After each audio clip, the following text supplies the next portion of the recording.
يلا تعالوا لي، خش عليا، اجري. سابق سابق سابق، مالك دعوه. اي الشراره دي تاخد 9 يا جدعان. شو جو الموضوع؟ البس. اي يوه. ابو الدراجه.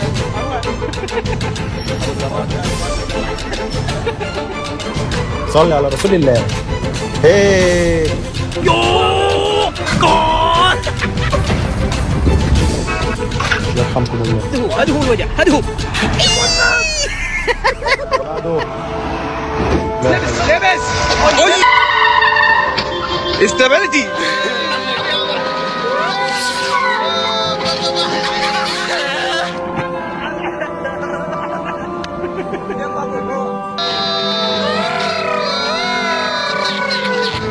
ألف سلام.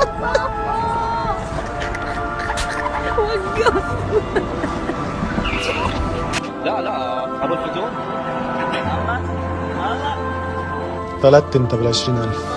يو يو يو يو يو يو يو.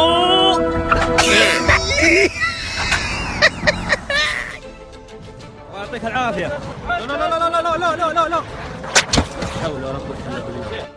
الضحك اللي الناس بتضحكوا على مصائب الناس مش بيدل بس عن سوء الاخلاق والتربيه، لا ده كمان عقابه عند ربنا اكيد كبير. شكرا لكل الناس اللي بتقوم بدور ايجابي اما بتشوف مصيبه زي ديت من المطبات اللي بتبقى محطوطه بشكل عشوائي، سواء كان معمول من مؤسسه معينه او حتى من الاهالي، واللي طبعا ما بينطبقش عليها اي نوع من انواع المعايير الجوده ولا المواصفات الطبيعيه لاي مطب. تحيه للناس اللي بتقف وتحذر الناس، وتحيه للناس اللي بتاخد من قوتها وقوت يومها ووقتها وتقف وتعمل علامات على المطبات دي عشان ما يشوفوش بس حد متصاب بالشكل ده او توفاه الله او على الاقل خسر خسائر ماديه كبيره. اذا اصيب القوم في اخلاقهم فاقم عليهم مأتما وعويلا. شر على كل الجروبات، ربنا يستر طريقكم.